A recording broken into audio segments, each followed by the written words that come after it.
le vieux péché. C'était le vieux péché, le grand arbre, l'aïeul, aux bras ouverts, couvrant tout un mur à lui seul. L'automne, à le charger de parures vermeilles, à l'envie du printemps, épuisait ses corbeilles. Tantôt c'était derrière à nourrir 20 ruchers, et 1000 essaims joyeux s'y voyaient attachés, et le mur, pour voiler son visage morose, semblait tenir ouvert un large éventail rose. Tantôt c'étaient des fruits qu'on eût dit de velours, gonflés d'un divin suc et que l'œil jugeait lourd. Pour mouler une coupe, on en eût pris l'empreinte. Et, dans un pur paros, Praxitèle sans crainte, eût modelé sur eux le sang de ses Vénus.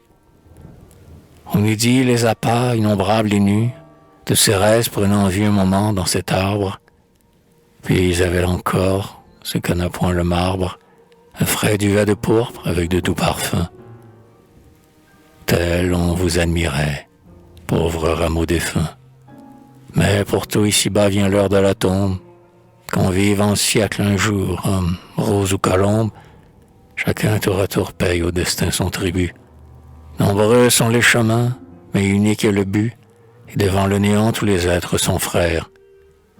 Moi, j'ai fait tristement les apprêts funéraires. J'ai pris en main la hache, ainsi qu'un fer sacré, et, redoublant mes coups sur ce corps vénéré, j'ai couché le vieil arbre endormi dans l'allée, comme un ami dont l'âme ailleurs s'en est allée. Puis, prêtre de si bas et pensifs bûcherons, creusant l'antique sol tout alentour du tronc, j'ai mis au jour surpris ces racines âgées, dans le terrain fertile avidement plongé.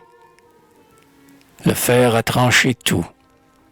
Quand viendra la saison où l'opaque brouillard rétrécit l'horizon, quand, sous le noir manteau des grandes cheminées, les veilles par l'hiver nous seront ramenées, un soir que les amis, cercle aimable et charmant, seront nombreux autour de mon feu de sarment, je jetterai dans l'âtre, où le vent monotone chantera sa chanson, triste écho de l'automne, le débris desséché du vieil arbre péri, et tous rappelleront son souvenir chéri.